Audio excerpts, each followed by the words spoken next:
Hi, welcome to episode 25 of the Rugged Angel podcast. As always, I am your host, Camila, and thank you for tuning in. I've got a couple of announcements, both are Pittsburgh specific. First, are you a filmmaker in Pittsburgh? Do you love horror films? Do you think you can make a horror film in 48 hours? Well, then the Pittsburgh 48-hour horror film project is for you. It's coming October 16th through the 18th is the filmmaking weekend. And yeah, I will give you a line of dialogue, a prop, a character, and 48 hours to make a 4 to 7 minute horror film. Our kickoff will be held at Boom Concepts in Garfield. All the films will be screened on October 25th at the Hollywood Theater in Dormont. And this is your time to shine. This is your time to scare Pittsburgh, to terrify us with the craziness that's going on in your head. Put it on film.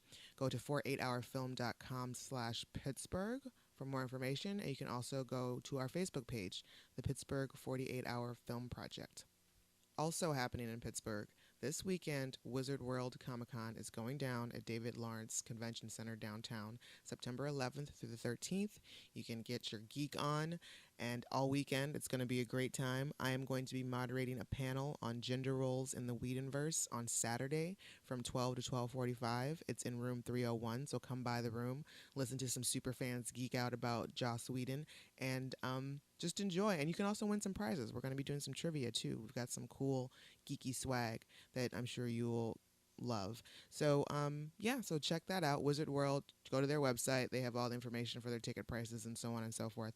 And there's like a bunch of really cool things that are other things that are happening. Like James Marsters from Buffy the Vampire Slayer is going to be there. David Duchovny from X-Files, yeah, that guy, Mulder, he's going to be there. Adam Baldwin, the list goes on. Alfred from Gotham.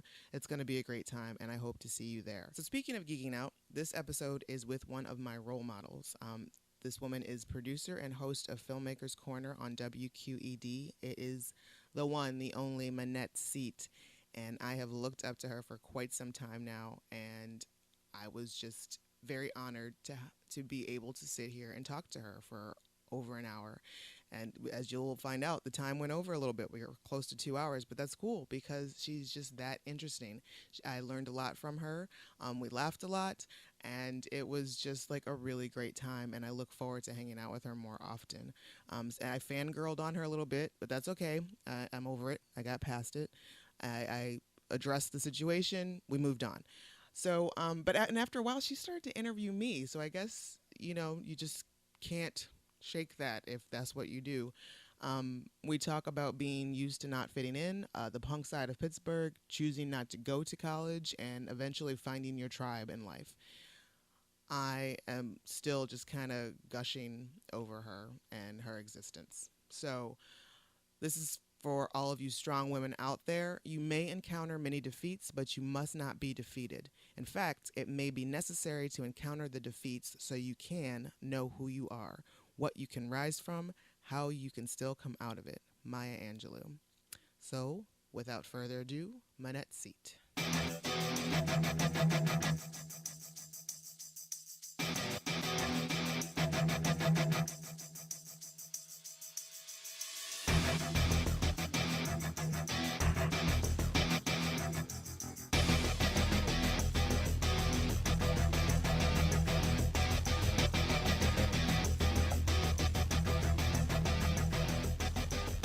Minette Seate.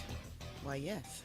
Welcome to the Rugged Angel podcast. Thanks for having me. I am super honored to have you here. Oh, please. And it's also a little bit nerve wracking because you're a professional interviewer, and it's kind of like I'm nervous. Oh God, don't be like nervous. You're such a big deal. Really? Yes. Oh my God, I think all the time I'm sitting there, I'm thinking like, God, do I have on good underwear? What if something would happen right now? Like, does anybody know? Like at 12:30 last night, I was laying in bed, like thinking of questions, like, yeah, It's like a whole other story. We had recently, Jeremy Braverman from Point Park was one of my guests on Filmmakers Corner. Mm-hmm. And he said, oh, you give such good interviews, you could give a course. And I thought, in what? But I'm glad people like it. I was taught well by Chris Moore. Yes, most definitely. Okay, so we're just gonna talk about you Okay. for an hour, and not necessarily just what you do, but who you are. Okay. So that's what I want to get into. Let's kind of start at the beginning. Like, are you from Pittsburgh I originally? am from Pittsburgh. I grew up in Wilkinsburg. I've been in Pittsburgh all my life.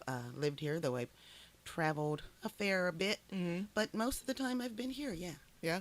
What were some of your better places that you enjoyed traveling to? I really enjoyed, we've done maybe 2 or 3 trips to Spain. A really good friend of mine, my best girlfriend, actually moved away to London a few years ago, Oh. and she married a Brit. But before that, her older brother has lived in this tiny little beautiful town called Sitges, which is right on the Oh. Mediterranean. It's like a 40-minute train ride from Barcelona. So you go there and you hang out at Daryl's house, and he makes paella on the grill, and you Nice. watch Barca football, and it's just, you have this idea of what Spain's going to be like the first time you get there, but when you get there and there's like this really cool black guy from Philly who has a Spanish wife, and they have this beautiful like multiracial child, and everyone in town loves him because Daryl's like the mayor of Sitges, and he's just like, you feel like you get this treatment that you wouldn't get otherwise. That's so awesome. he's made it a really comfortable place. So Spain is one of my favorite places. It's so sunny and warm, and it's just, there's beauty on every single corner.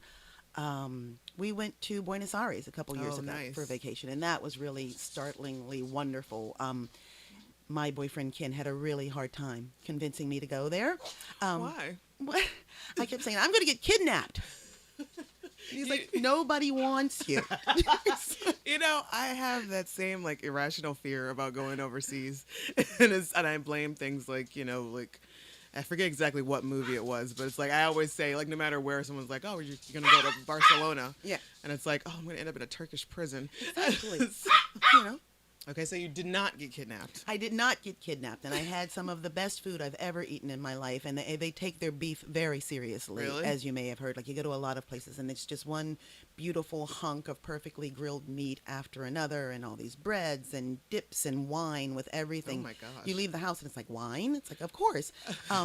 It's so historic and so spread out, and it's just, everything is blooming, and there are these trees that have these tiny purple buds. We went in May, right before it got really, really hot, and you walk down entire streets and everything's covered in man. purple buds, and you go to the Pink Palace where Evita was, and it's not like when you go to our White House. I mean, there's security around it and there's a big fence, but every day someone comes and writes new graffiti about what Really? they disagree about with the government all over these giant statues and these monuments in the middle of the plaza right across from the Pink Palace.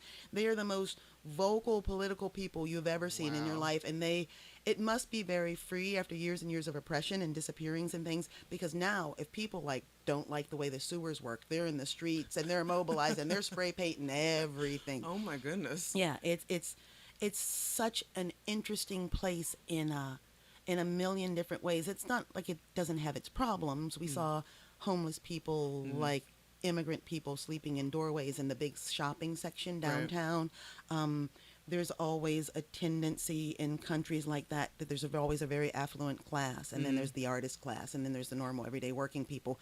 And you forget when you travel overseas, it's just like home. Right. There's poor people, and there's people who are struggling, and there's people who have their rights are stamped on, but you're on vacation and you're just your eyes are so sparkly. Right. You're And in you awe just of see everything. Yeah. It's like, oh my God, this is the best cheese.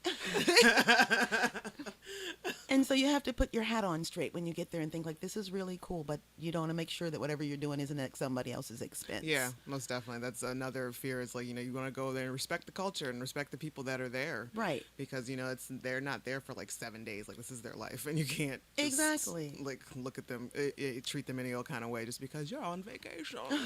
I'm so privileged. Yeah, and they have it's been there forever, for as long as there's been the slave trade, but they also have like an Afro-Argentinian culture there. Really? That's starting to really make itself known with music and art and speaking out in public and like really making that community Wow. a force. So that's something that I didn't expect either. I just figured in South America, everyone's a blend of something between Spain and Africa. But Right. to see those people really identify themselves and to have like, a part in a street special. And when you walk down the street, people really are doing the tango right in the middle of the street. Shut up. Like on Saturday, they have these market days. And you go down these long, long streets, and there's just stalls and sunglasses and tube socks, just like American flea markets. And you walk around, but then there'll be like this perfectly dressed older gentleman with a scarf around his neck, and this elegant woman who's in her 50s with a skirt slid up to her hip, and they're just tangoing, and there's a guy playing beautiful guitar, and everyone's applauding, and it's just Oh like, my God. you just sit there and go, Did you tango? I did not tango. Why not? I just, I wanted to, but we were going to go to a tango lesson thing, and I always I'm always so embarrassed when I go someplace and I see somebody like they get a little bit of music in them and they get up and they do that wiggle butt dance, and I'm like, I'm not going to be that person. I'm not going to sit here and embarrass my country by doing the tango badly. And there was this American who came through. You should have seen her. So what was like growing up like? Are you an only child? Do you have siblings? I have two brothers, an older brother and a younger brother. Growing you're a up, middle child. I am the middle child and the and only the only girl. girl. Wow, you must have been. That was really special. That must. Growing up was I want to say it was like pretty normal and average. I think in most respects. We lived in Wilkinsburg. My mom worked in the schools. She did she ran Head Start programs and reading programs and things like that. And my dad was a teacher. He died when I was 10, but before that he taught at Taylor Alderdice. He taught at Westinghouse High School. He taught chemistry. So there were always like microscopes and Bunsen burners and slide rules and crap around the house. I think about some of the things that he did when we were younger that I would have never have done. He was in World War II. Mm-hmm. And I remember vividly putting on like his helmet and his big green coat and dragging around the backyard and his German phrase book and like just destroying all this stuff that right now would be a wonderful keepsake. Right. Like, but it's like, go play with it. I don't care. Wow. And I remember like catching bugs and sticking them in the microscope and cranking it up. And like, if the knob went too far, just like walk away from it. Like you just broke a Tonka truck. Like it was nothing. It's like, whoop. Yeah, I think it's still in my mom's house as a doorstop right now. It's like the slides are gone. Everything's ruined. But yeah, my parents were really, it must have been an odd time for them. Mm-hmm. I remember it was the 60s. And I remember things were changing, but in a way that I couldn't really identify. Racially, things were changing. Socially, things were changing. I remember my dad being this huge fan of Bill Cosby because of I Spy. Yeah. And I remember him being so visibly excited when there used to be the old Dean Martin show. Uh-huh. He used to have this variety show that came out at night, and there was the very first one of the girls that used to be there. He had this chorus of beautiful girls who followed him around and served him cocktails. Yes. I forget what as they you were do. called. As you do. But Jane Kennedy was the first black one. Oh. And she was this beautiful, leggy, light-skinned girl. And I remember, like, it was this like was the 60s? such I a remember. big thing. Like, oh my God, there's a black girl on the Dean Martin show, Yeah. And I remember specifically there was a detective program called Mannix. Mm-hmm. Mannix had an assistant named Peggy. Mm-hmm. And Peggy was this very attractive black woman who ran the office and kept things rolling and like dodged all the bad guys who were coming looking for Mannix. And at least once in every 3 episodes, there'd be a situation where Peggy was almost kidnapped or Joe Mannix was in danger, and she always had perfect pumps and a matching handbag. And she'd reach in her handbag and pull out a gun and say, "Joe," and throw the gun to him and like save the day. And I thought, I'm going to be Peggy. Like Peggy was like my role model. Like she was like, that's amazing. She could like take dictation and she could run the office, but at the same time she like could get out of a dangerous situation. I thought, I'm going to be Peggy. That's awesome. So I guess, growing up at that time, there weren't too many African-American female role models positive on the television, just in your home. No, there weren't. And it's just to be able to turn on this TV show and see this very coiffed, put together, extremely intelligent woman. I mean, there was her and there was Lieutenant Uhura. Right. And then Julia came along later. Right. Diane Carroll. Right. Bless her heart. And so I've always been obsessed with television. I mean, even when I was a little kid, one of the big things, my mom always loved movies. She told us stories about when she was growing up down south in North Carolina, sneaking into the movie theater with her brothers and sitting up in the balcony and just staying all day long where all the little black kids sat and watching Tarzan movies and things all day long. And I think I kind of got this contagious thing from her. Yeah. Of always wanting to be around movies and television and just, I remember getting out of bed late at night and sneaking downstairs and watching the $1 Million Movie with Dale Taylor through the railings at the banister until she'd like come downstairs. And like, I just always loved old movie shit.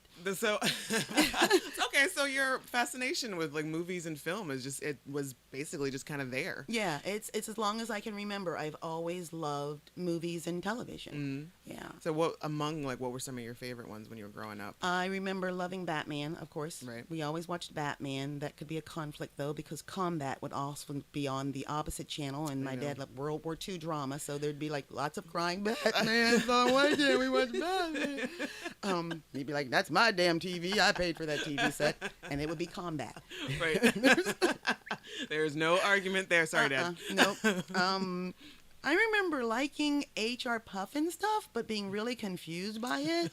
Like, it was even, like, trippy to a little kid. Like, why were there was so much makeup and sponge and I'm not, like, 100% sure, because I'm pretty sure I've never actually seen an episode of H.R. You have to see it. Stuff. You have to see it. It'll be like, wow, now I know I gave up drugs. It's just like, it's the strangest thing. People got away with all laughing. I remember those. Laughing. I thought it was hilarious. I didn't even know what half the jokes were about. Right. And Judy Carn died today. The original I saw Sock It that. To Me girl. I saw that. Yeah. It's just, it's a trip. Just like how, somebody you don't hear about for years upon years, and all of a sudden it's like, oh my God, that's like part of my childhood. Like, exactly. I remember. Like dancing in a bikini with stuff painted on her. Yeah. And like Pig Meat Markham, and Here Comes the Judge, and Sammy Davis Jr. showing up. And it was just, again, I don't know if today, outside of something like, maybe Comedy Central or one of those kinds of channels, you could get away with the kind of things they got away with then. Right.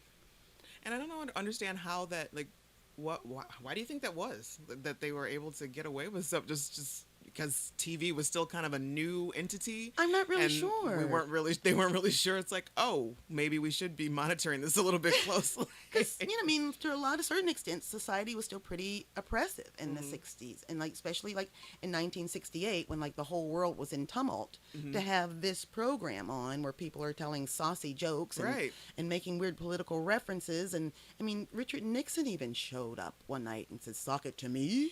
Oh, my goodness. Like, how did that happen? Right. That's, yeah. And also, I remember Benny, and I still don't know to this day why I was allowed to watch it or how I got past my mother, but, like, the Benny Hill show. Oh, yeah. That's, like, extremely just, like, wrong on so many levels. Yeah, they were not worried about exploiting women, like, not even a teeny bit on that show. No, absolutely not. Yeah. So, in a way, it was a strange time to be growing up and seeing, like, all these things happening, like, in the media and around you. Our neighborhood was changing. When we moved into our house in Wilkinsburg, we were only the third black family on our street. Oh, wow. By the time I was 9 years old, there was only 2 white kids left on our street. Wow. So to see all that stuff changing around you. Were you aware of the change? Were you we were of it? aware of it. I remember, I was only 3 when we moved there, but I remember my mother telling us stories about, a bunch of housewives in the neighborhood when they first moved in, came over and talked to them and told them how important it was to keep us in the driveway, and we could play in front of our own house, but they didn't really want us mixing with their kids. Oh my God. And that was a strange thing. It must have been for my mother, who, they moved there from Homewood, and they moved to Pittsburgh from the South, from North Carolina. And so, to have had this fairly open and progressive life, Pittsburgh has always been famous for its undercover racism back in those days, but to have it just blatantly someone knock on the door, and instead of them bringing you a plate of cookies, they just say, please keep your children where we can keep an eye on them. Yeah. And then to see that change, to see people just move out of the neighborhood so quickly, it's like the moving vans were like, zoom, zoom. So, yeah. Oh, wow. Okay, so what was, like, school? Was it more... Were you seeing the same thing, like, when you were in school, like, less and less white kids in your classes? By the time I got to, like, 4th or 5th grade at Simple School, which is no longer, the building no longer exists, I think there were maybe 5 white kids in our whole school. Oh, wow. Yeah. So what was, like, high school like for you? High school was completely... It changed, because when you got to high school, there were still 6 elementary schools in Wilkinsburg. What high school did you go to? I went to Wilkinsburg High School. Okay. And so when I got there, it was still 60% white. Okay. And the kids got along really well. There were days when there was, like, I will never forget when Roots came out. That was just like, oh, black people were angry when Roots came out. Yeah, I was, like, when did Roots come out? Like, 70? 71, maybe Okay. 70. I remember like when I was maybe like in 4th or 5th grade and it came back on television. That was just like, Yeah. once again, it was like another upheaval Yeah. of the Yeah. anger and the frustration. And, every black family's in front of the television. You have to sit down and watch Roots. Yeah. We're watching it. But yeah. Yeah, and so that kind of would leak over into, your day-to-day school day. There would always be some kind of remark that was just like, some white kid would inadvertently bump into somebody and it's just like, this ain't Roots. And it's just like- but, things turned out. Kota! My name is Kota! Your name is Toby. I could never look at Chuck Connors the same way again after that. But yeah, high school was pretty evenly mixed. I had a lot of white friends in high school. I was in the girls' ensemble and the a cappella choir, and my best friend Charlene and I joined the flag squad, where I think I carried the Pennsylvania state flag. I don't remember what flag Charlene carried, but we were both really bad at it.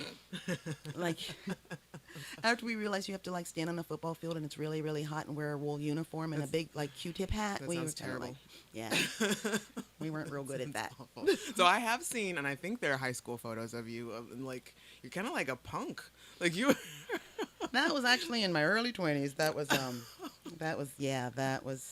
So you're all part of the like you were into like the whole punk. Yeah, we pretty much hung out at the Electric Banana and Chiefs, my brother and I, pretty much every night from, Chiefs? say, Chiefs Cafe on Craig Street, which is turned back into... Chiefs was originally like an old man jitney driver Yeah. bar.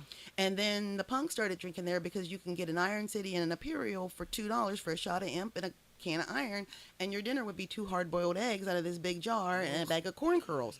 And like it was like, a 10-minute walk from the Banana to Chiefs, so you could go to Chiefs, drink your belly full, walk up, see a band for $5, stay there and sweat yourself to death and walk back down to Chiefs and get last call. And it soon became like the punk rock bar. Like everybody went to Chiefs, and then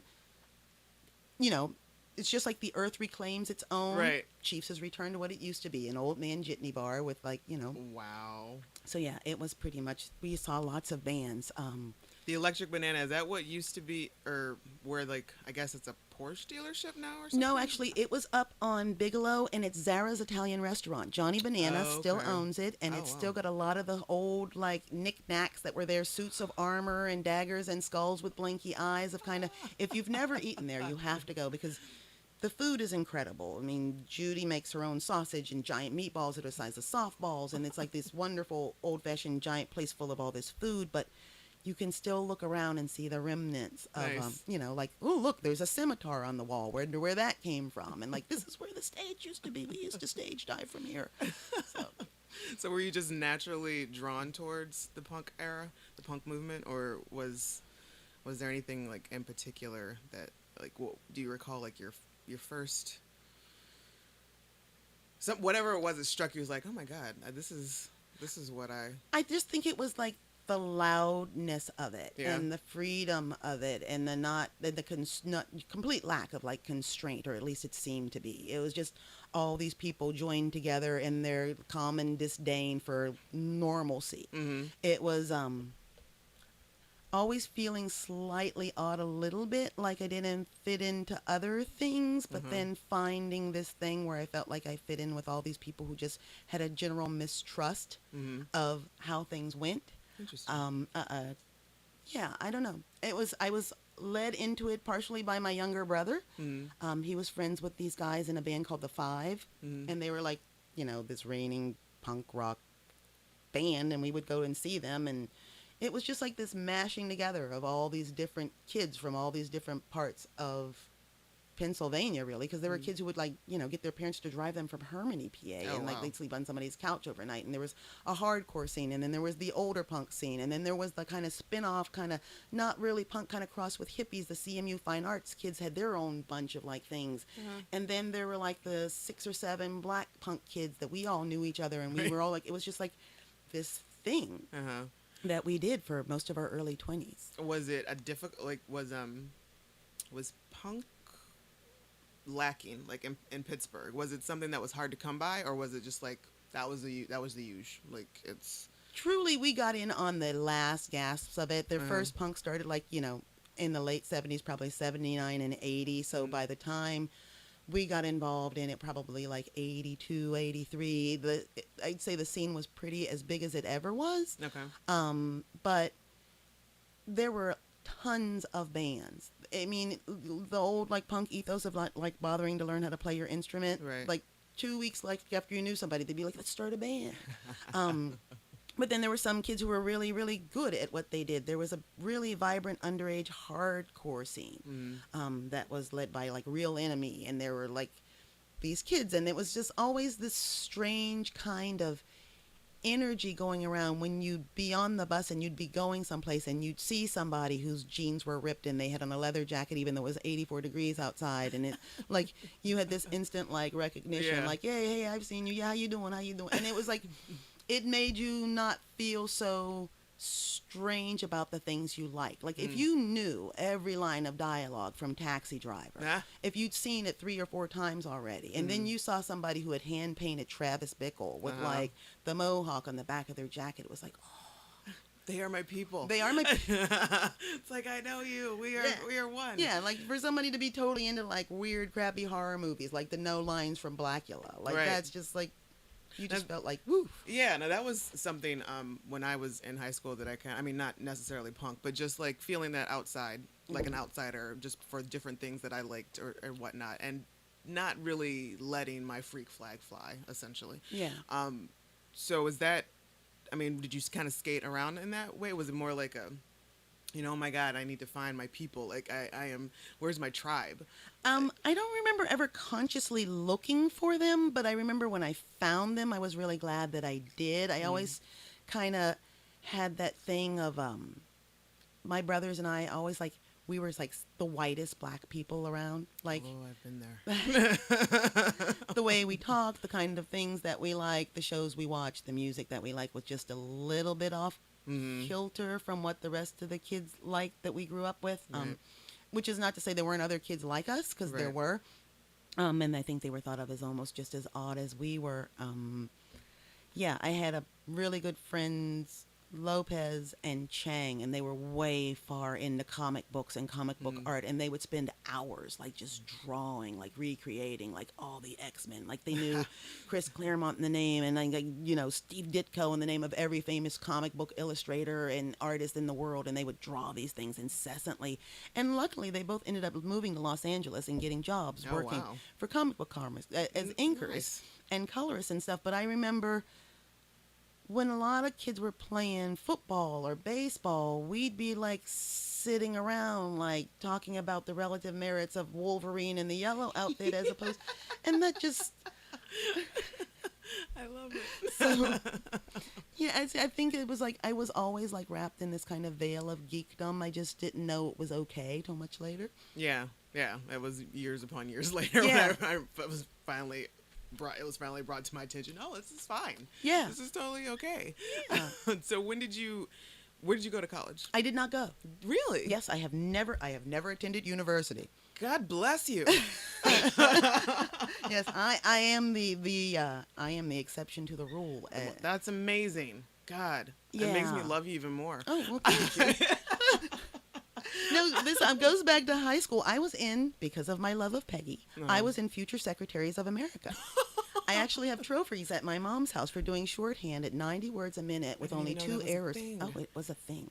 We went to state competitions, like taking dictation and typing. Serious? Oh, yeah, man, I was all over that. And IBM Selectric was my bestest friend. I loved it at that. So, yeah, I was in this work-study program at high school, and after school, I started working at the installment loan department at the Mellon Bank in Miracle Mile Shopping Center. And then there was a job opening. I looked at it, Wqed, and I went there, and I was the administrative assistant to the vice president of the public relations department, and then it just went from there. It was like I was there in this building where they were making, like, Wonderworks and Once Upon a Classic and all the National Geographic specials, and I was like, this is what I want to do. That's amazing. And I guess it was just at a time when it wasn't such a thing if you didn't have a college degree. It was more about like, what can you do? Right. Which is something that's kind of lacking these days. I wasn't going to say that. But. I mean, it would be, I don't know. It's just, it's frustrating to see. There's just so many things that like job offerings or, just prospects. And then it's like, oh, we expect a blah, blah, blah degree of this and yada, yada, yada. Yeah. And it's like, but really, do you? Yeah. Because 9 times out of 10, the person that's coming out of college with that really doesn't have the experience that you're looking for and doesn't have the chutzpah that you want. Or they've got chutzpah and no experience. Right, exactly. Right. It's frustrating. Yeah, it is frustrating. And I read articles all the time about this person or that person who dropped out of college or just got out of high school and they started their own app that blossomed into some software program, or they started a chain of small baked goods companies that's now cupcakes all over the country, and they didn't even go to college. And I'm like, why is that person considered an outlier now? Right. Is it just that we've conditioned ourselves to believe that only with those 4 years of education can you become something formidable? Exactly. Which is not to say that I've got anything against education. I've regretted a million times not going to college just because, for the strangest reasons, Such as? Because you never went to a kegger? I have always been prepared. I still have a beer tap in my basement. I can't remember the last time I went to a kegger, but I used to carry the tap to parties and make sure I brought it back home with me. I was like, I wasn't messing around. Like, I am not going to be in a situation where this keg is not going to get tapped. No, I mean, I would like to make obscure references to Walt Whitman in a pithy conversation. Oh, okay. Those kinds of things. Or, like, be able to know, like, not just how to pronounce Flaubert, but know, like, why does anybody give a crap about him? and there's certain things, like, you can sit down and you can be an autodidact and you can read till your ears fall off. You can use August Wilson as your role model. I mean, what better example of somebody who didn't? Right. Yeah. And did. Absolutely. Yeah. So I think it's all about determination and encouragement. If you've got people around you who are like, you've got to listen to this, you've got to see that. I mean, one of my closest friends during the whole punk rock time was my friend Laura, who now teaches at a university in South Carolina, but she was majoring in art history. And she and I used to go to museums all the time. We would go to New York. We would go to Boston. We would go anywhere, and we would just spend all day long, like, looking at pictures and talking about Egon Schiele and why was he so fascinated with nipples and like why were all these different artists, what did they do? And when you found out their little backstories and that they were just as like torn up and torrid as the people who were like playing drums and like it just gave you this different outlook on things. It was like having the key to the secret room where you have to go to a university to learn these things and having somebody just say, check this guy out. He was so screwed up, but look how beautiful his work was. And it fed your imagination and your craving to know more about those sorts of things. So I've been pretty fortunate in having close relationships with people who have been more than willing to share their experiences and their interests and say, you should check this out, and then just like stepping back and seeing what happened. Yeah, that's like, I absolutely love origin stories. And that's like one of like documentaries or like even just the behind the music. Each one, like I just absolutely love hearing about like where they started from and that musician that you absolutely love, and it's like, why is this about this and what does this song really mean and to them, and who are you mad at when you wrote this? Exactly. Like, are you still pissed at your mom? Is that divorce still bothering you? Tell me. It's like, how do you feel having to sing it again and again and again and again every night on tour? Yeah. But and I think it's interesting. I remember when I found out about James Baldwin, and then to find out that James Baldwin always viewed himself as this kind of ugly person, that he was a short gay black man with great big buggy eyes, and that he never saw where he was going to fit in, but he was this great artist. And then he went to Paris and he found himself. And he found this freedom of expression, and he could write the greatest books in the world, but he was someplace where people didn't think he was this thing. He was this artist. Right.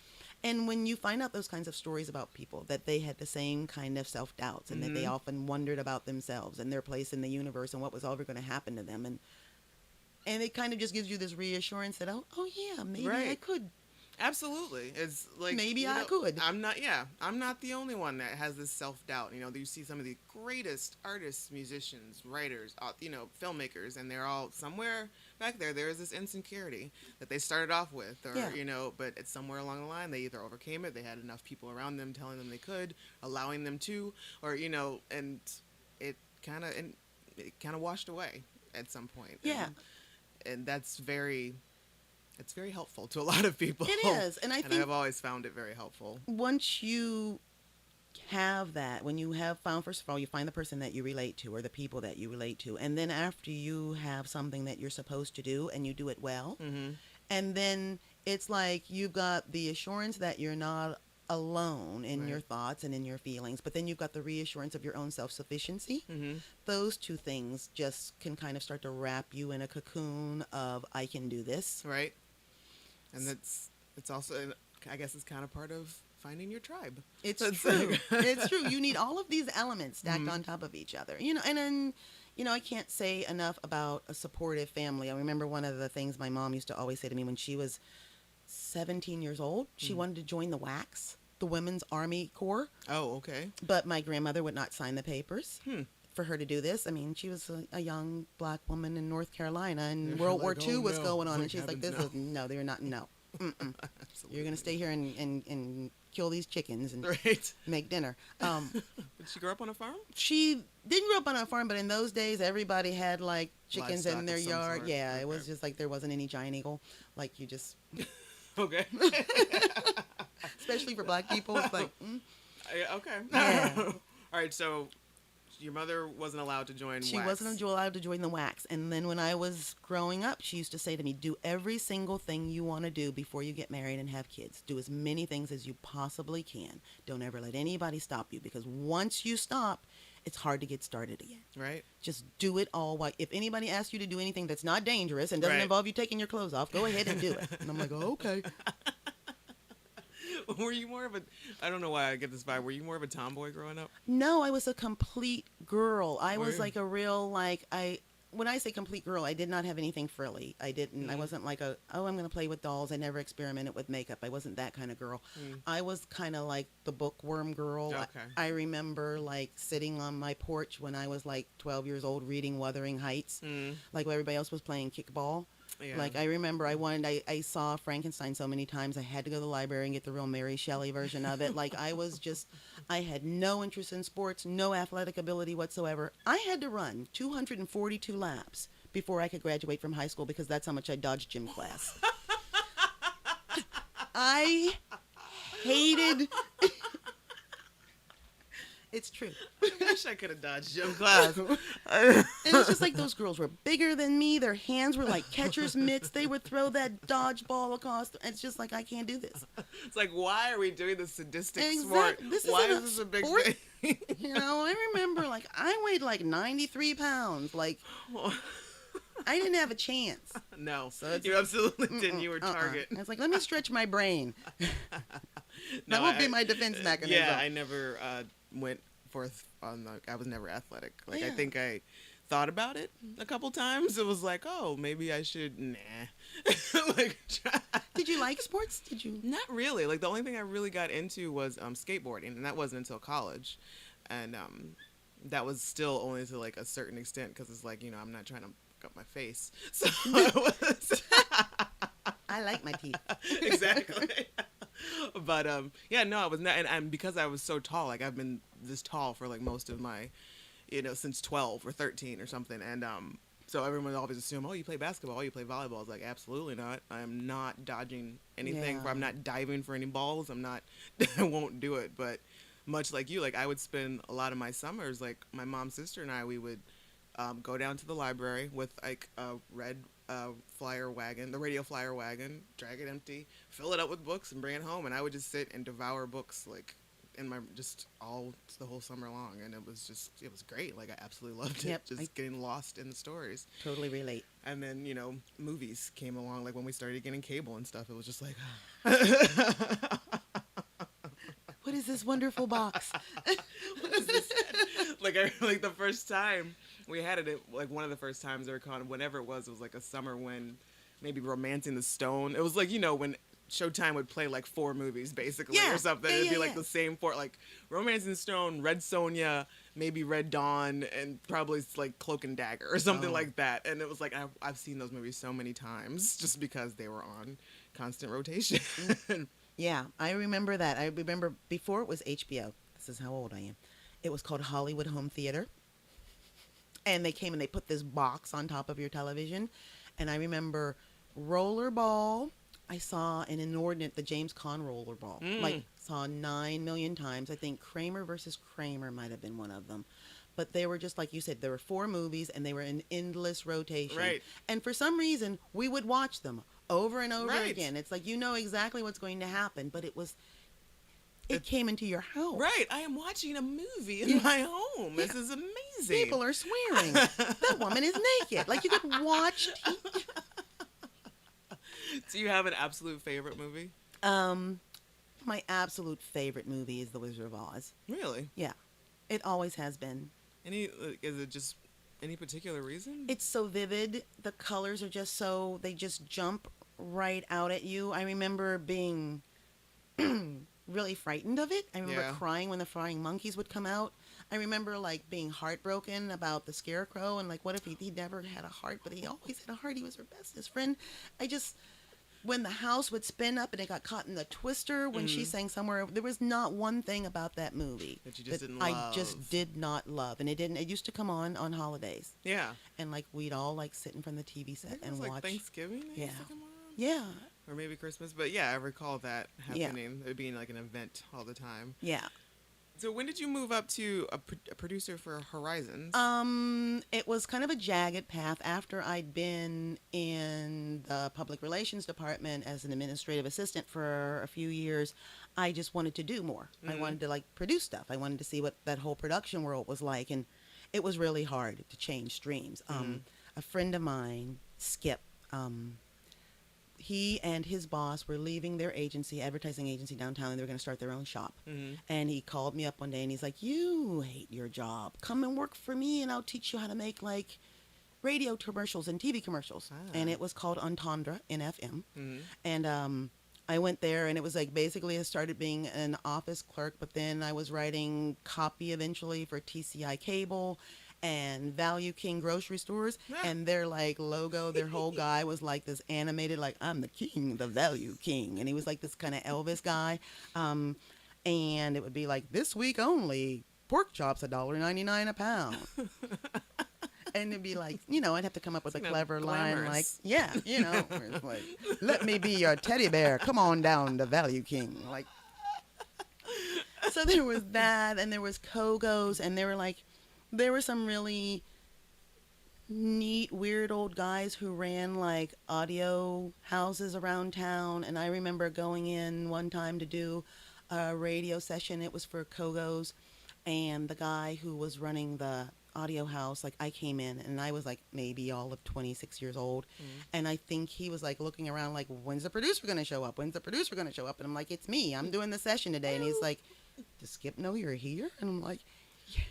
Yes, he does. It's all me. And then it was just like, so whereas it could have been like a really ugly experience, and I'm sure that there were a couple times when there were things flying above my head that I wasn't privy to and hadn't heard, because in this like all, mostly at that time especially, and still a lot in Pittsburgh, Right. it was like an all-white male-dominated industry, advertising was. I mean, the only women were either art directors. Like maybe every once in a blue moon you'd see a woman copywriter, but they were either in buying media or sales, or Wow. they were art directors, because we're good at that stuff. Yeah.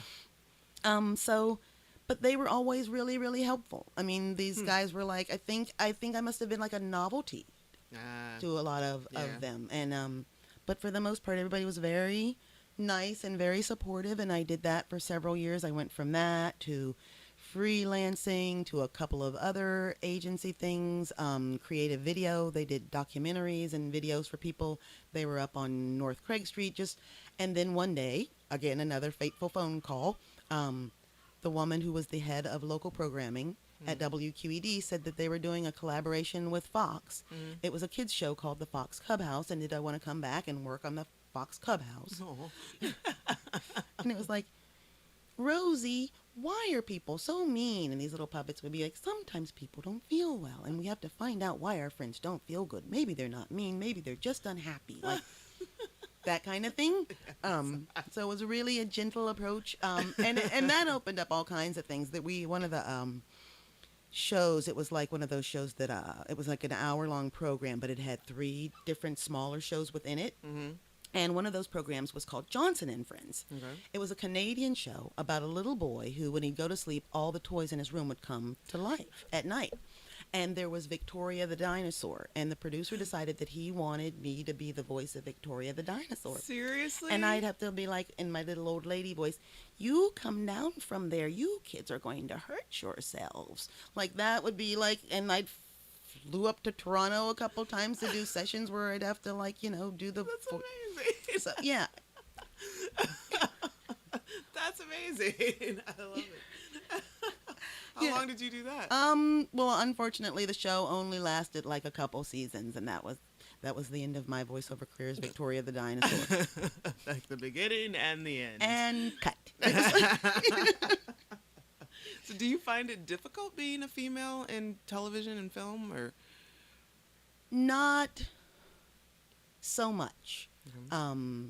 Because, I mean, I have to say that I'm probably in a pretty protected environment at Wqed. I mean, our CEO and president is a woman. Right. The vice president of content and all production at the station is a woman. Mm-hmm. I've got 4 other female producers that I work with. We've got 5 freelance female producers who come in. It's a place where this is the way things are now. Mm-hmm. Now, back in the early 80s, it was strictly, you know, it was men, Boys and there were club. maybe 2 or 3 women, female producers.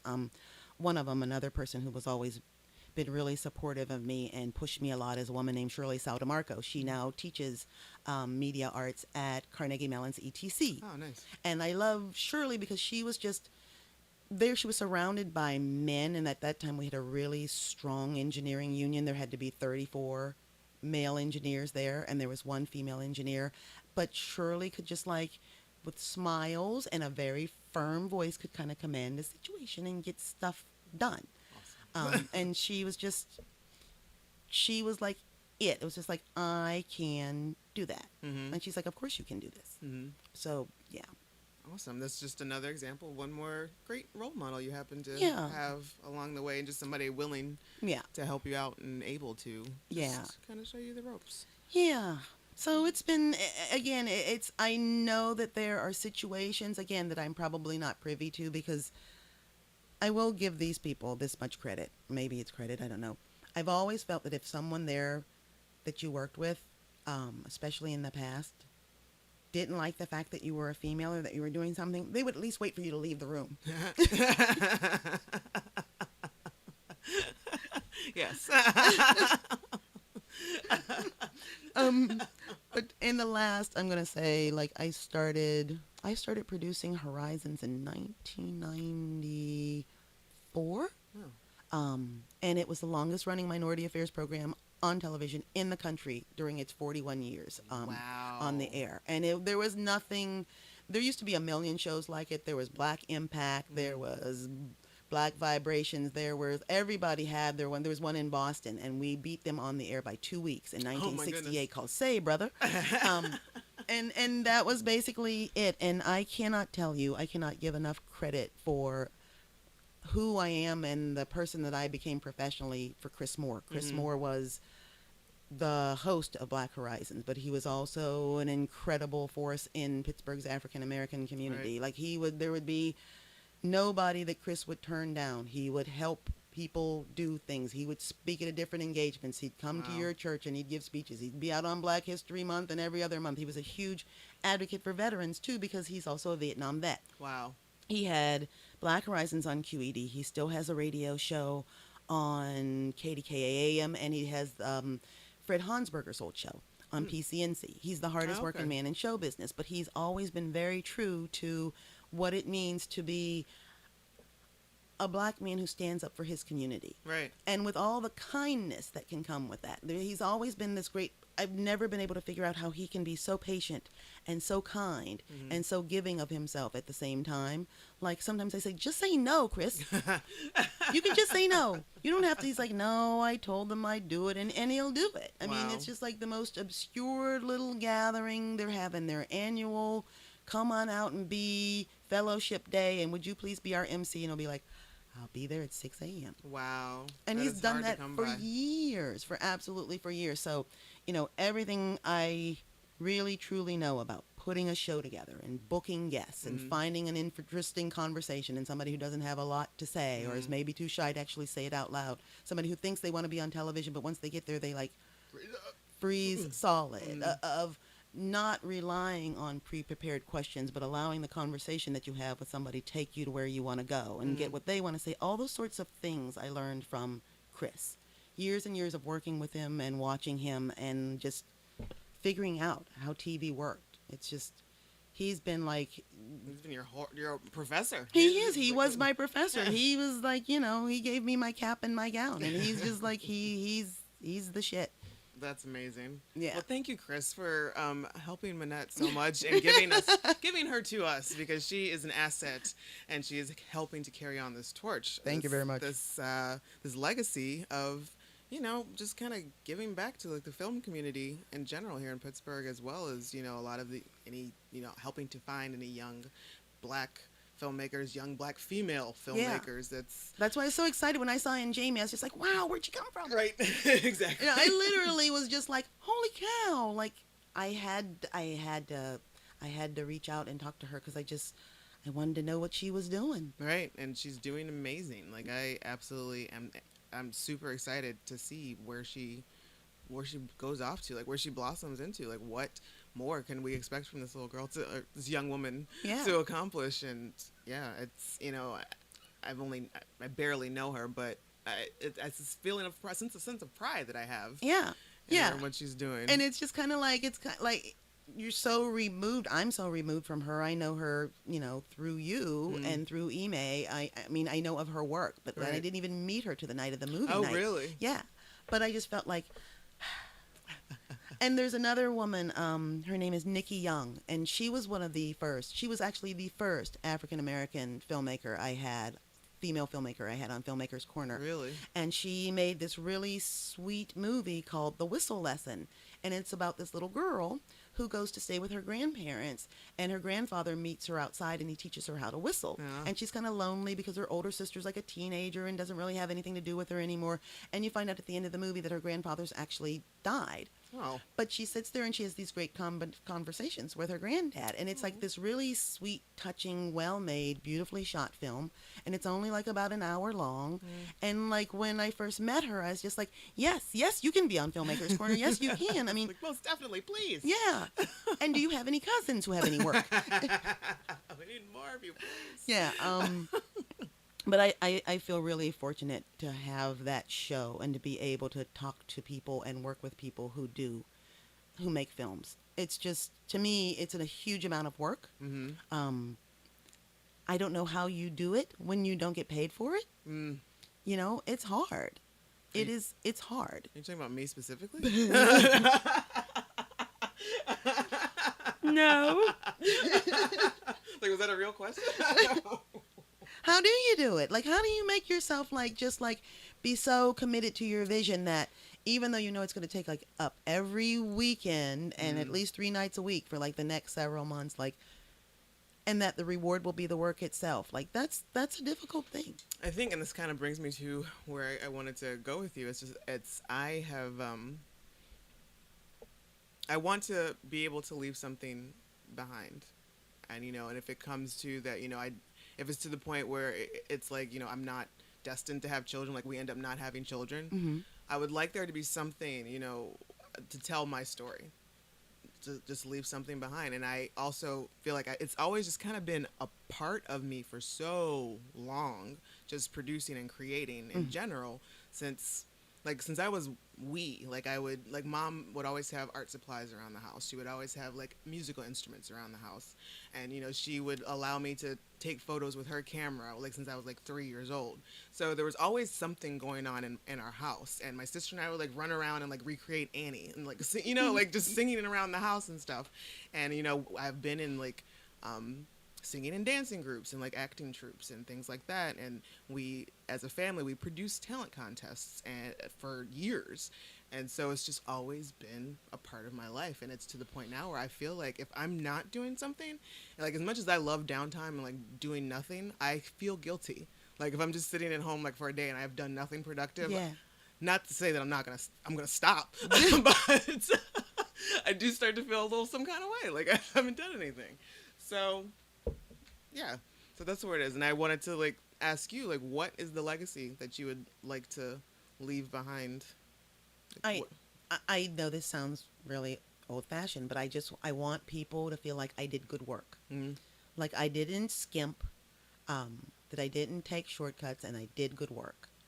And I don't know if that's just through the things that I've created that are on broadcast or just the way that I relate to my friends and my family, but I try really, really hard to be present. Mm-hmm. And I think that's probably like the best thing you can do is like to offer yourself up to someone. Right. I don't do nearly the amount that I should. You know, giving back is such a huge thing. Mm-hmm. And I do get selfish. I do like, you know what, I did X amount of things this week, and now I'm not going to answer the phone, and I'm not going to help anybody do anything. I'm going to sit here, and I'm going to sit on the couch, and I'm going to see how many Law and Order episodes I can watch. Want to beat my personal best. and that's something that I do. I do sometimes feel like I don't do enough. Mm-hmm. You know, as far as like out in the community or helping people, but I try to think that I do it on a personal level. Mm-hmm. Like I don't let my friends down. I don't Right. let my family down if I possibly can. I try to do, if somebody needs help at work, I will help them. Right. If somebody's working on a project and they want my help, I will help them. I have a hard time with official things. Mm. Like I think a few times people have asked me to be on boards, and I've always been like, I mean, I was on the editorial board once for the Pitt News, and that was really easy because you sat down and you met with the other people on the editorial board, and you talked about stories, and you talked about journalism with the students and Mm-hmm. where the issues were going to go, and that was kind of like in my wheelhouse. Mm-hmm. But those kinds of boards where you sit down and you make decisions about fundraisers and what your mission statement is going to be, Yeah. and how do you deal with this year's gala, It's a little dry. I just... It's not my Yeah, wheelhouse. and I don't know if it's just that I find it a little bit dry, because I'm sure that's part of it. I just think it's at a level of adulthood that maybe I can't I like it. I can't like buckle myself in for. It's like there's only so much adulting I can do in a week. I'm just keeping it together, guys, on my own. Yeah. I'm barely keeping it together. You have no idea how hard was the shower this morning.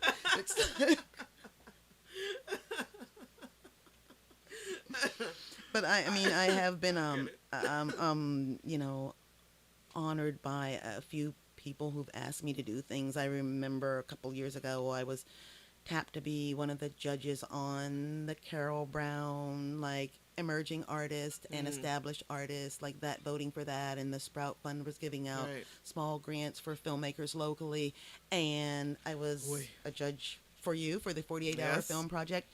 And so those kinds of things are like, they feel good to me. I feel like I'm helping make a decision from a point of view that might not otherwise be considered. Right. So there's that. Okay. That's completely understandable. Like, you are totally allowed to say no whenever you want I to. know I have guilt. You need to say no. I have guilt. When you need to. Well, what haven't you done yet that you would like to do? Oh, that's a good one.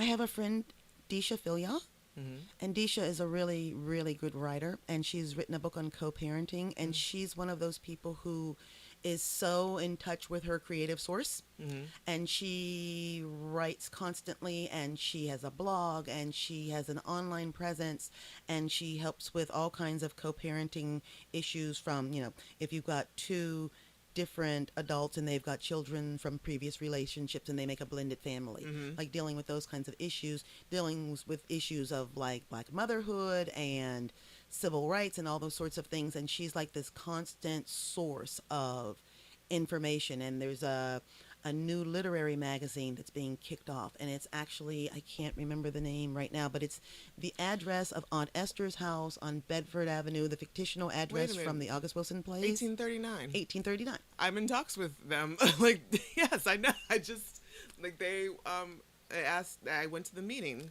about, people getting involved and contributing. Yeah. Yay.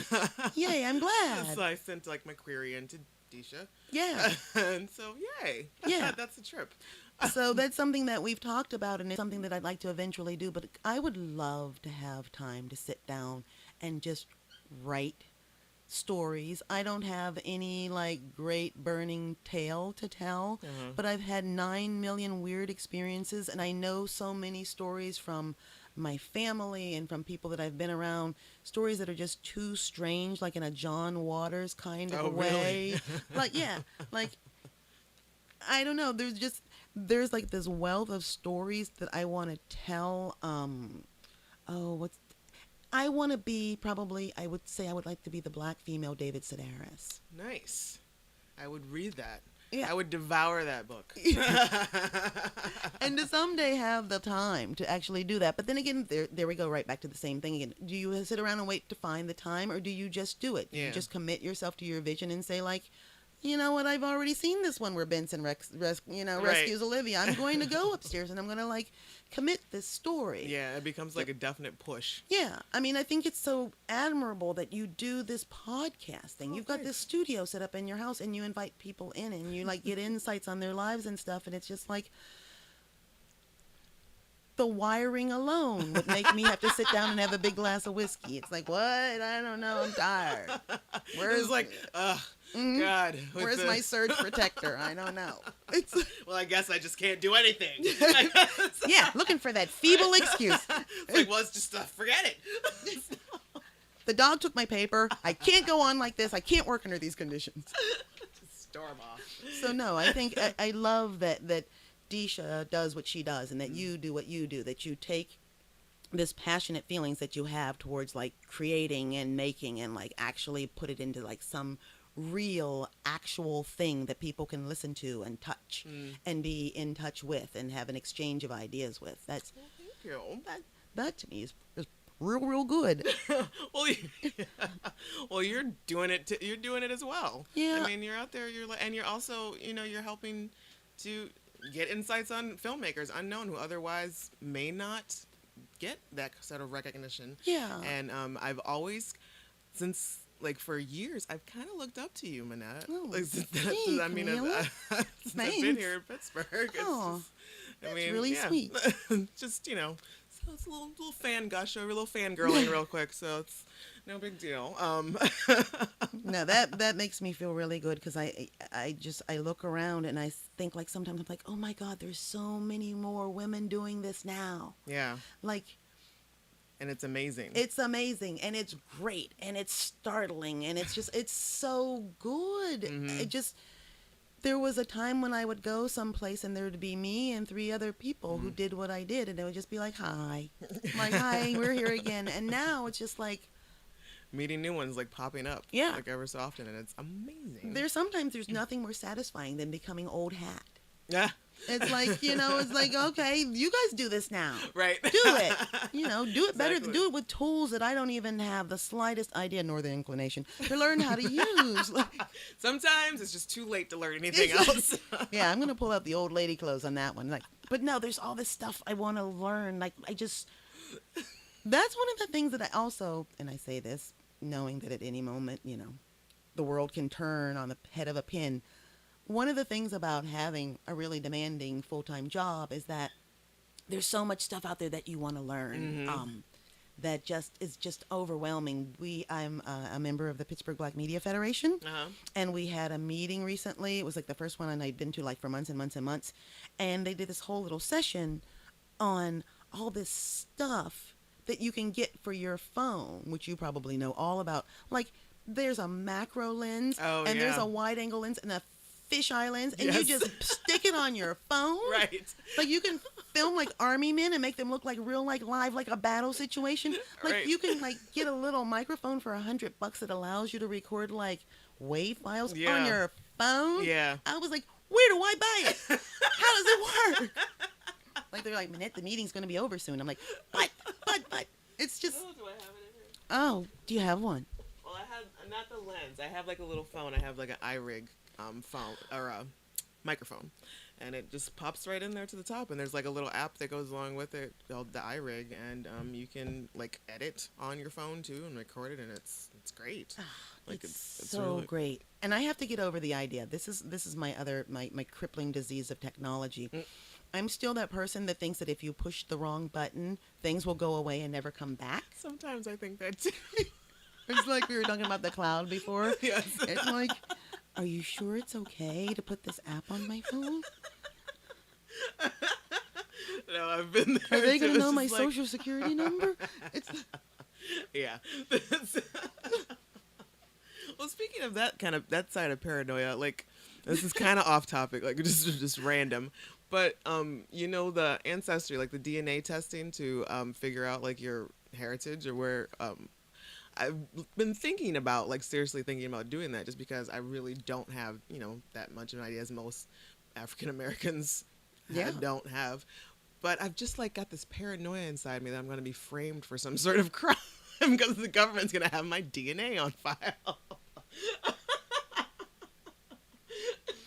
And it could just be so much Law and Order. See, these are when you wish for those old days of we all looked alike, because then you could just say that wasn't me.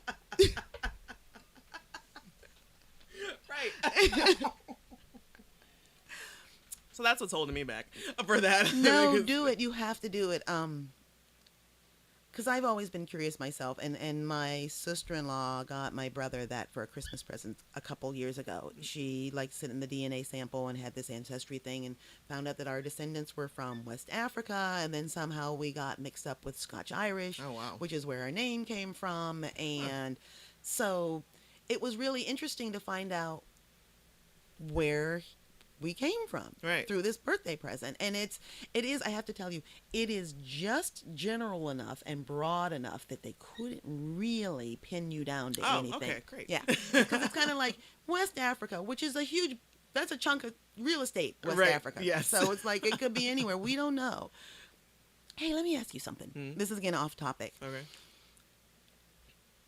You're going to think this is a really weird question. I've been reading a lot about like Love it already. how the banjo originated as an African instrument, and how rice growing in this country began by African Americans, African slaves who were brought here and cultivated rice, because in like a lot of the okra and the vegetables and things we use.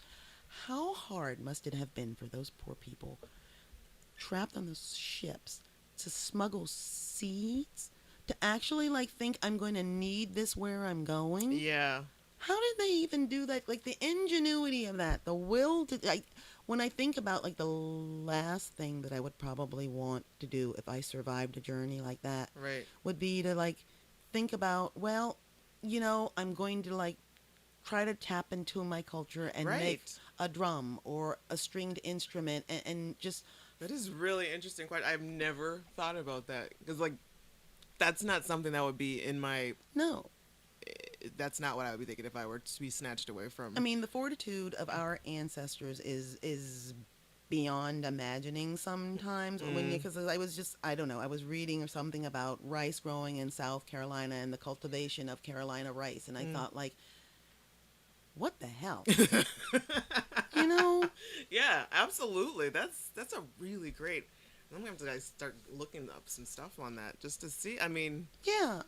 Where does that even come from? Like where? Like, you know what? It's like some shit's going down. Yeah.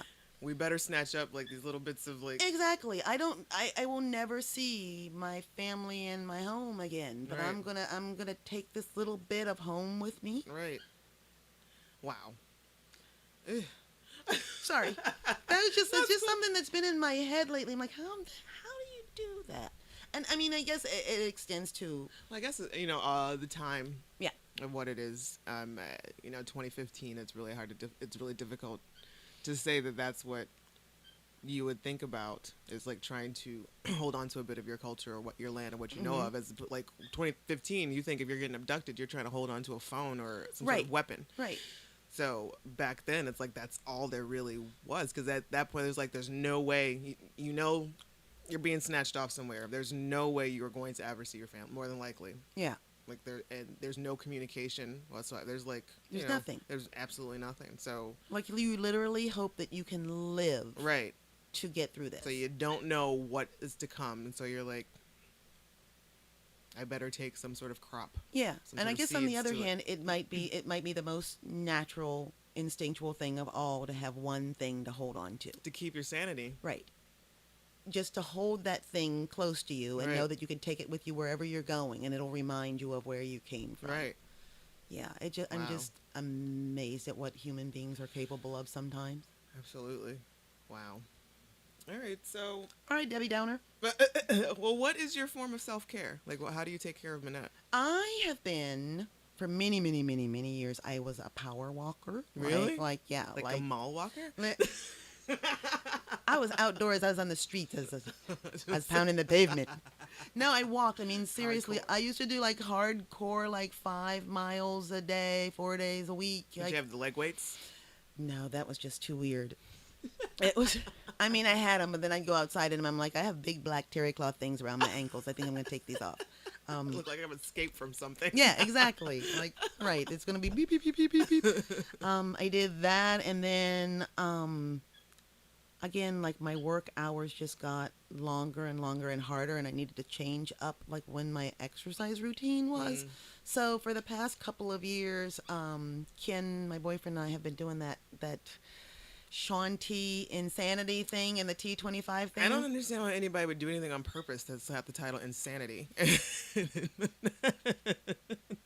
I haven't even got the gumption enough to like look it up to see exactly what it is or what. It's this ridiculous thing where you like go in a room and you literally jump up and down until you think your heart's gonna explode. you do like 9 million like burpees and jumping jacks awesome. And all kinds of stuff, and like I'm not going to try to fool you for a minute. I do the modified version half the days of the week. It's like, oh no, I'm sorry, I can't do 42 push-ups. Here's my 12. Right. And it's it's like, oh, wow, look at me go. So yeah, no, I really like. It's funny for somebody who hates sports. I mean, I've never been to a professional football game. Really? In my life. And I'm sure you've probably come across like tickets all the time. Oh my God, my older brother is such a rabbit. He's a face painter. He has every jersey you can possibly imagine. He eats, drinks, and bleeds black and gold. Like he actually will call my house and say, "Are you watching the game?" No. Why not? Did something happen while you were? Like he wants to get deep into the psychology of why I don't like the Steelers. And it's not that I don't like the Steelers. I just like it's 3 hours it's of just people. Football. They run up and down. They go back and forth. They throw. And it's like okay. Yeah. That's it. Yeah, I'm okay. That's where my girly comes out. It's just like I don't get it, and I know there are a lot of strong Steeler Nation women. Yeah, but I can't. I will definitely volunteer to make dips, casserole.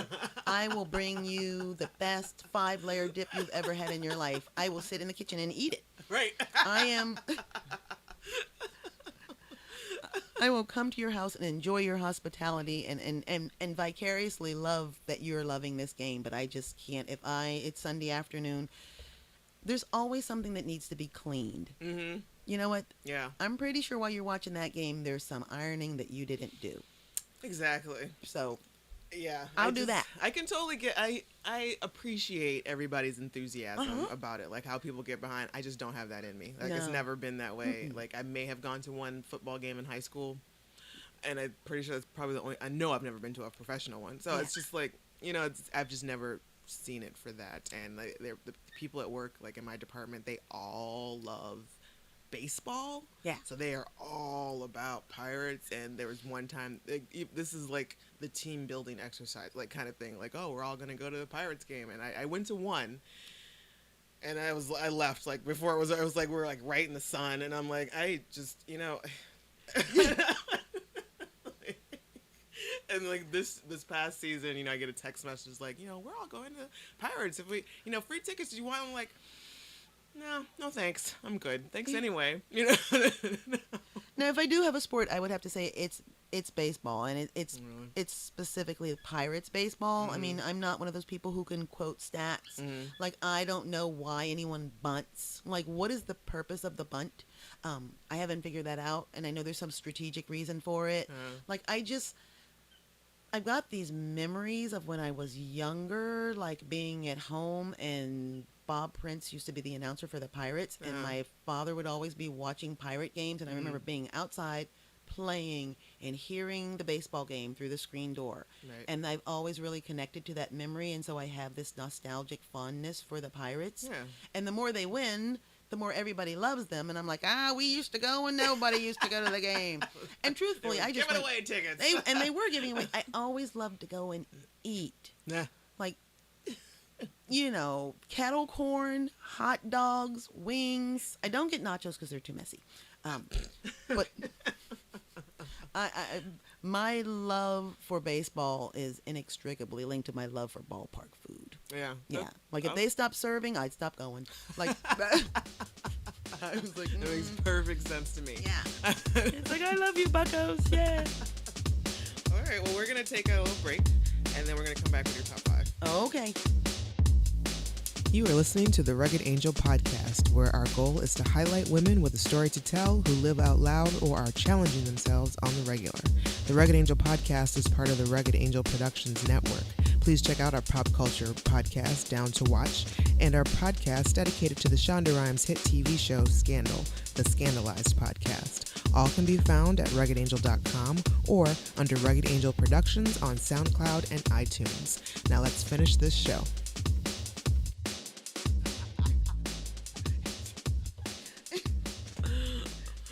All right, Minette. Yes, ma'am. We've got a top 5 here for you. Okay. And the things you would do if you were immortal. Now, you were concerned about some specifics on this. I was. What kind of physical shape am I going to be in? I guess we can just think about it as like a vampire. So you don't get older. Okay. But you don't have to drink blood, and you're cool going in the daylight. Like, none of the vampire downfalls. Okay. So you're like straight up immortal. Can I basically freeze at this age? Yeah, sure. Okay. Right now, today, someone says, "Boom, you are immortal." Okay. 5 things you would do. The first thing I would do is get a really, really, really good retirement plan. It's like practical. I'm gonna have to make it last a really long time. Sounds like. This is true. And I would start collecting Social Security way earlier than I currently plan to, because how long are they gonna have to pay me until it's all gone? Like, I will get the last quarter out of the Social Security Administration. Yes, absolutely. So that's it. The second thing would be I would become an excellent driver and get a really powerful car, like I'm thinking like a 1989 or 90, early 90s Lincoln Continental. Ooh. Like a big old war Gas horse, the biggest ones they still made, like at the end that was still running and not rusted out. And then I just drive across the country and challenge anybody who didn't use turn signals. And just I just sit there across the roof and I'm like, brum. I like where this is going. I think I told you I didn't even get my driver's license till I was 40. No. I did not get my driver's license. This is living here in Pittsburgh? Oh, yeah. You didn't like live in New York for 20 years. Nope. I was just like, I had Port Authority schedules in every purse I owned. I walked a lot. I had friends with cars. I just saw no need for it. Wow. And I came from a really, my older brother was obsessed with cars from the moment that he could like sneak outside and start my mother's Nova and then sneak back in the house. My younger brother is insane about motorcycles, but I was just like, yeah, okay. And so when I turned 40, I was like, well, I guess I can't be 40 and not have a driver's license. So I bought a car, and I have the same car that I bought when I turned 40. It's a Toyota Echo. I just made 44,000 miles, I'm proud to say. Wow. I don't, people in driving, I don't get it. They're just not nice. No. Camila, they're not nice. Absolutely and not. You just see people do things that they're in their protective bubble. They think they can do whatever they want. Immortality will take care of all of that. So. I dig it. Yeah, people are jerks on the road. I don't understand it. I really, really don't. I have stopped to let people walk in crosswalks and had people like blow their horns like crazy. Right. It's like everybody's extremely impatient. It's like we're all on your schedule, right. And it's just too much. It's the impatience that really just drives me crazy. And then when they want to, I don't know, when I'm going the speed limit on the expressway, right, and then there's somebody like riding my ass, that really bugs me. It's like I am going the limit, and that is how fast I'm going to go. Yeah, like you can hate me all you want, yes, around the but I am going 65. And it's one of the reasons why I hate driving on the parkway. It's like, why are you that close to me? Like, just for spite, I want to stop and just kill us both. Right, exactly. It's like, I will slam on the brakes right now and end it all for everyone. I will go through that windshield, but I'll have taught you a valuable lesson. It's that. And as I'm going through the windshield, ha-ha! Splat. Yeah, I don't know. So I have this car kind of thing. I love cars. I love the way they look. I love the way they're built. I love the machinery of a car, but the whole idea of being able to master one would be great. Okay. Yeah. So, and being immortal, I can have a million wrecks. Exactly. It's like, well, that didn't work out. Nope. So, and then they'll raise my insurance, which is where that extra, where your Social Security. Exactly. I would donate blood, lots and lots of blood, and probably bone marrow. I've got an endless supply. Yeah. Yeah. I mean, I can do that now, so too, thoughtful. but like, what if I donated blood and the person I gave blood to became immortal? See, I could just go through hospitals and like look at the list very carefully, like, who is worthy? Who will I bequeath my immortal blood to? Who's worthy of my blood? I would perfect the trinity in my mind of Southern cooking. A flaky pie crust from scratch. Perfect fried chicken that's golden on the outside, juicy on the inside, and there's none of that pink stuff near the bone. And I want to make really fat, fluffy, buttery buttermilk biscuits. I feel like that is going to take like an immortal lifetime exactly to perfect. It's just like, how you have to, like, when you make like pie crust, you have to get that perfect feel, the pillage of the shortening and the mixture of flour. Yeah. I can't. I just don't. It's all a mystery to me. Yeah. It's all very. I try it all the time. I've tried the biscuits and I've come close. Yeah. Dan, my husband, is like on the quest to make the perfect fried chicken. Like he is like I think was it last summer? It was like addicted. Like seriously, like he was like obsessed with it. It was like every week it was like I gotta, and he's like buying books and like looking up recipes and like trying to figure it all out. And he came really close. And I forget what his combination was, but yeah, he's still on that quest. Yeah, it's really, and I remember she doesn't do it anymore because she's older and she has cholesterol and stuff. But I just remember my mother just taking chicken and putting it in flour and putting salt and pepper and like it all looks so easy. Seasoned salt on it, and the next thing you know, it was like the most incredible thing you ever ate. Like why can't it looked so simple? It does. And then when I do it, it's like it's either got a scorch mark on the bottom or it's just like some damn thing or like the gummy. I've always like the gummy breading. It's just not. Yeah, it's not right. no, it's I feel sometimes that we've journeyed too far from ourselves, that we can't do these things, that it's too easy to go buy it. yes, exactly. When you That's can the get that problem. 8-piece for $6.99 at Giant Right. Eagle That yeah. and it's almost perfect, Yeah. why That's do I got to do it? Exactly. That's like Dan is like, the Wilkinsburg Giant Eagle is the best fried chicken. The last thing is like, I want to figure out, if I were immortal, why so much of every culture's art, literature, religion is devoted to the search for immortality. Huh. Like, if you lived forever, how good could it possibly be? Like, people have always, like, the basis of any kind of mythology is like, the immortals ruled the world. Or like the basis of religion is once you die, you are taken to heaven or wherever your Right. specific belief system says you're going, and you're going to be cleansed, and then you're going to be this being that can never die again. You're never going to feel pain. You're going to be essentially, your mortal shreds are going to fall away, and you're going to be this immortal ethereal being. Like, Right. why is immortality such a reward for everybody when everyone will be dead? Right.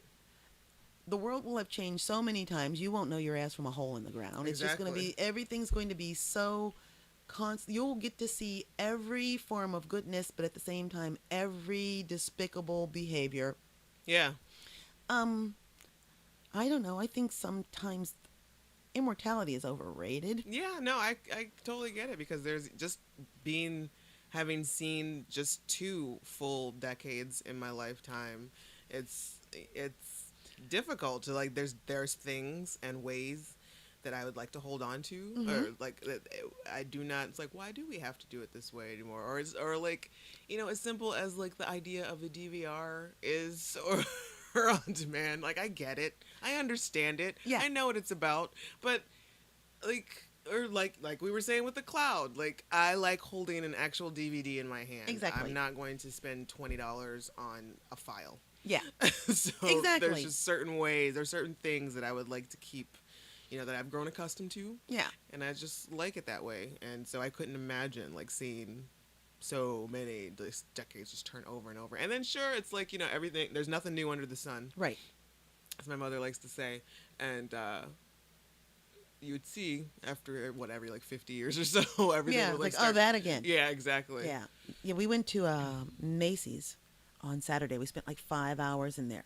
There's only 4 floors left. And like, it's just like, we went into the floor that's the walkover from the parking garage, and the first thing you see is like all the ladies' shoes are like severe marked down, like 40-50% off. But then you make your way around the corner, and there are bins of naked, headless mannequins. There's a whole rolling cart with nothing but like the legs from the hosiery displays. Wow. And it's been picked over, but like carts, all the sewing machines from their tailoring department, the tables from the gift wrap shop where they used to wrap your presents, like Wow. giant candy canes and toy boxes and crazy displays and those little collar things they drape necklaces around. Like, Yeah. all those things just stacked up, and it's all for sale. And just to sit there and to see like, oh, this is something that's disappearing from this country. The old-fashioned giant department store where you would go down at Christmas Right. time and look in the windows, or if you were working in town and like, oh my God, I broke my heel, let me go buy a pair of Right. shoes real quick, or ooh, I forgot to get a birthday present. Yeah. Or anything. The idea of that department store, that institution, just completely disappearing Yeah. from downtown landscapes is sad to me. And like, so in 100 years from now, will I be complaining because there's no more Qdobas downtown? Like, Yeah, quite possibly. yeah. It's a really weird thing. I guess I've never really thought of it, just because I disdain shopping malls. Yeah. But, I mean, that's one of the things that I really love, is the fact that I can purchase. I am looking for a way to never have to go to the grocery store again. And I'm coming very close. As of this time, it looks like I'm only going to need to go for perishables and produce. What do you hate about the grocery store? I don't like. It's always other people. Like, no matter what, and I have a knack for it. Like, I always get, like, I try to get in there, and I'm usually, I know what I'm doing. I need to get there. I know exactly where I'm going, but I always end up behind this person who is going on who's touring the grocery store, who's touring the vegetable section. And like, I always end up with like those people who are like standing right in front of what I need to, like, there's an entire aisle with nobody there, and there's that one guy who's just standing right in front of, like, extremely close to the products, and I need to, excuse me, and it's mostly the people, just like there's just rude and inconsiderate, and there's that, and I try to be so nice and so calm and so, you know, and I always have a real good knack of, no matter what line I get in, I'm gonna be in there for 20 minutes. Like, it could be one person in front of me with a can of cat food. There will be some reason that person it'll take 20 minutes. We call that American Splendor. That film about Harvey P. Carr. That scene where no matter what line he gets in, that's where the old lady is going to be with, like, can't I use this coupon this week? I won't be here next week. I'm having my varicose veins fixed. Or there's the lady who's been taking the couponing classes from reality television, and she's got 14 bottles of open pit barbecue sauce. And she's got a coupon for everyone. So it doesn't matter which one you go to, or if you're in the self-serve aisle, and when that starts to blink. Oh, God, I want to cry. Yeah. I'm one of those people who truly enjoys the grocery store experience. Really? Yeah. I love, oh, look at that. Now they've got Heath Bar ice cream. I think I'll try some. Turkey cutlets, why I never. And then I'll buy some, I know. Like the discovery. I do. I go to the Edgewood Town Center Giant Eagle, and I know Brenda in the deli section, and I know Tom in the cheese section. It's like, I just want to get out. Like, as soon as I get there, I'm just like, ah. Yeah. And there's Patty. She's also in the gourmet cheese section. She'll say, oh, honey, try this Gouda. Like, it's just like I wave at the people who work in it, and I know some of them by name, and so. Bless your soul. No, it's a horrible thing. It's a thing that I caught from my mother. Like, my mother's 89. She'll be 89 in November, but now, like, her sport is Costco. Her sport. So we go to Costco, and she gets that big-ass cart, and she goes up and down every aisle. We've been there 100 times, but she goes up and down every aisle. Look at the size of that relish. Like, those Cheez-Its, there must be 1,000 Cheez-Its in that box. It's like, Mom, the same Cheez-Its box has been here for weeks. I know. And then, like, at Costco, they have these giant things. They have mounds of meat. It's like this very, very red ground beef. And you buy them in 6 and 7 pound packages. And it just, like, it comes out of the grinder, and it's like this perfectly bloody hunks of meat. And she's just like, look at that beautiful meat. And she loves the freaking Costco me. And so it's just like, and now I know that I have inherited that from her, because I'll be at the store and I'll call Ken on the phone and say, if you had your choice between the veggie salmon burger and the teriyaki salmon burger, which one would you choose? He's like, whichever one you like. It's just like, he's not going to get trapped in my maze of grocery hell. That sounds like it's more Dan, because he'll be in the grocery store, and I can't. It drives me. I really try to be so patient when we go together, and he's like comparing things, and there's like, well, this unit's by this one, and it's like, if I get this one, it'll be more than this, and he's like doing math, and I'm by this point, like, I've left him in one aisle, and I've gone and like picked up like several other things, and he's still in that one aisle, like trying to figure out like which olive oil to get. Yeah. This says extra virgin, but what does that really mean? He's like Googling shit. I know. I see, and Ken is you, because he's just like, he doesn't even want to get a cart half the time. We can carry it. I'm like, no, we can't. That's me. It's like, no, we'll be fine. So. Okay. So my list. Okay. Not as well thought out as yours, but see, but you did give me 2 weeks warning. That was that was the thing. I did mine yesterday. So, one, I would travel overseas more, because as we were talking about, there's an irrational fear of being kidnapped. No, see, I feel sympathy. I understand. So with that, it's like, fuck it, yeah, like, let's do it. Let's go. Go. I would learn several languages. Yeah. Because, with all the overseas traveling, you're going to need it. Yeah. I would learn a lot. Like, I would take a lot of courses and classes, and I just keep, like, learning more and more things, because I'm going to need more and more skills to make money. Do you know about Duolingo? Yes. I have it on my phone, though I have I not do- used it, but I like to peruse the languages that are available. Yes, I have it on my phone. I used it for like a month and then forgot about it. And then every so often I'm like looking through, so, oh yeah, I have this on here. I should probably get back to that. um, oh, I would learn to surf. Really? And probably just do a couple more like adventurous sports type things, like Because it does look skydiving and really stuff. cool, doesn't it? It just Yeah. looks like you're just balancing on water. Right. It looks amazing. It's gorgeous. It's graceful. Yeah. And like I can skateboard. I feel like I can. In theory, I might be able to do it, but Are there any black surfers? not that I know of. I mean, I know that in foreign countries where these things actually originated, I mean, you people mean, like, of professional color like ones? invented them. But I Right. mean, like, are there any like on the American like surf circuit? Are there I there don't any? know. I really don't know. I'm not You that could well be the versed in it. first. You could, Kabila. It's not gonna happen. Don't wait for immortality. Do it now. Not gonna. Well, little secret. I don't know how to swim. So, That'll stop you. so that's the first Yeah. thing that pumps those brakes.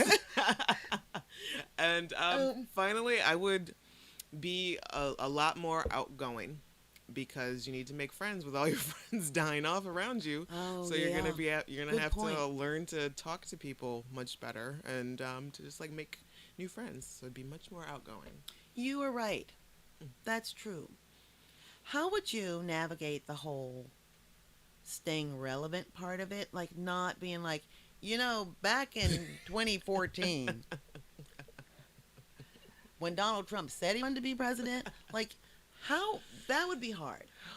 Well, it's almost kind of like what we have to do now. Like, and I'm barely hanging on, staying relevant as is, because I've like given up most of the like MTV and BET. I don't watch that. Like, I think a lot of it is I'm really good at taking cues from conversation and bits of information and faking like I know what's being talked about. And then like figuring out as I go, kind of thing. So that's kind of what I do with the young folk. Like when they come talking to me about certain things. I mean, unless it's like something really completely outrageous, I'm like, I have no idea what you're saying to me right now. Yeah. And I've had to do that with like cousins who are like in their 20s. Like, you were texting me gibberish. What does this mean? Yeah. What do these letters stand for? I don't know. Yeah. No, I feel you. There are a few people at work who I'm really close to, and it's Allison and Samantha and a couple other people, and they'll say, and then we went to blah blah blah and saw Naked Bingo, and I'm like, what? Like, I just sit there and grill them on every aspect of the thing that they're doing, so I'll know about it. And I'm like, it's fascinating what you young people do with yourselves. Yeah. And it's like, I don't know.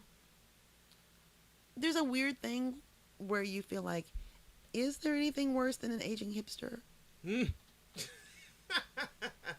Like, I love music and I love going out and I love doing stuff, but I don't want to be like, I never want to be that lady who does that.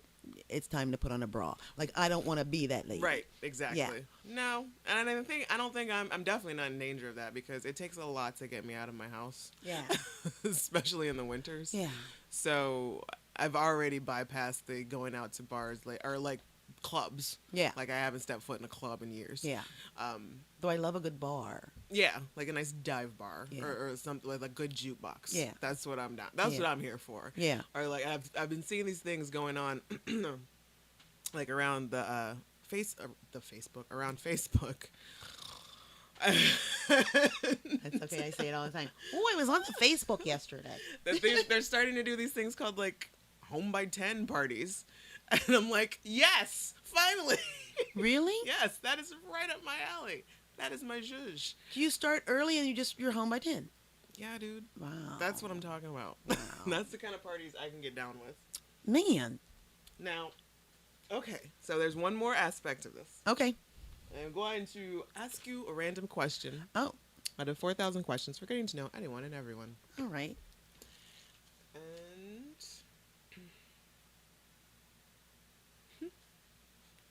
how often would you be embarrassed if others knew exactly what was on your mind?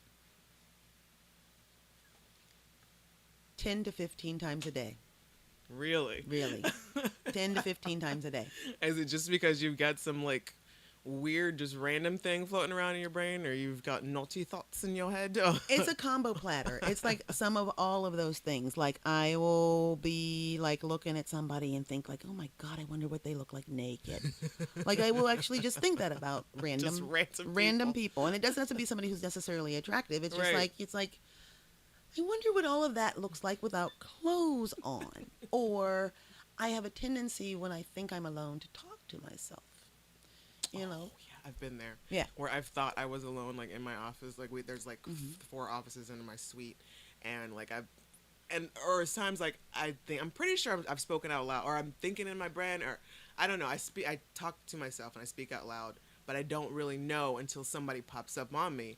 Was I actually talking out loud, or Mhm. was I just thinking that really loudly? And I'm usually embarrassed. So either way. I'm learning that same thing. So I think if somebody actually could hear what I was thinking in my head when I'm saying the things to myself, and the things I say aren't like deep things or serious things. They're just like, it's just like the random crap that runs through your head. Like I'll be in the bathroom and I'll say like, how many times do I have to wash my hands in one day?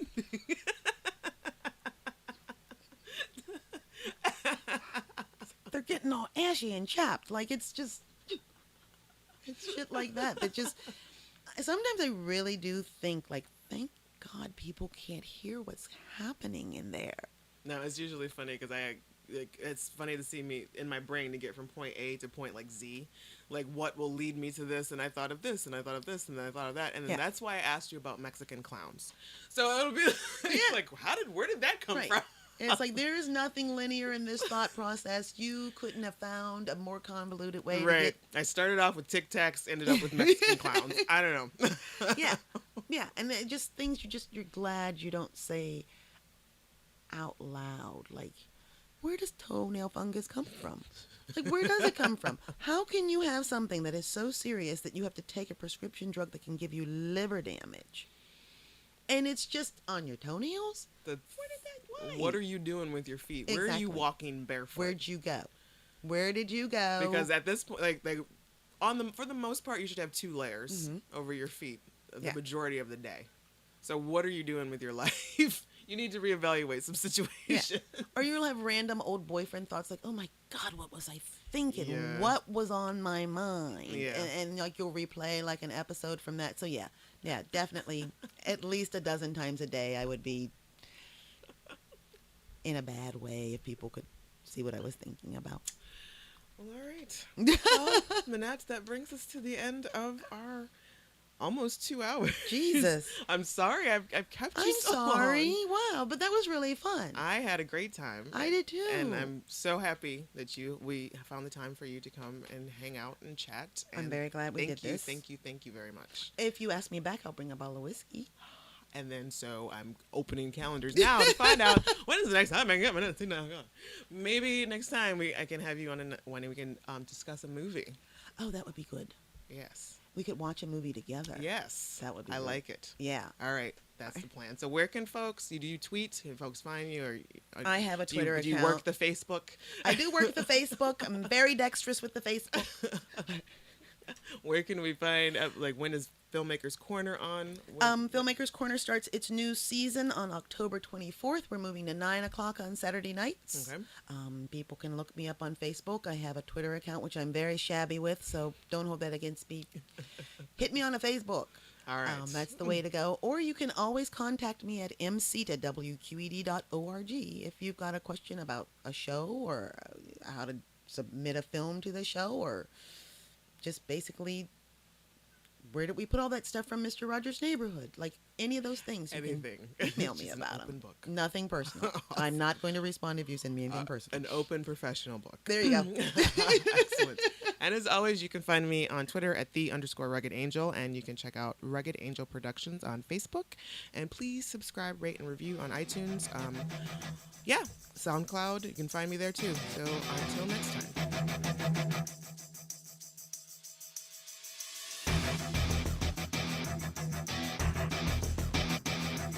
This has been a Rugged Angel production.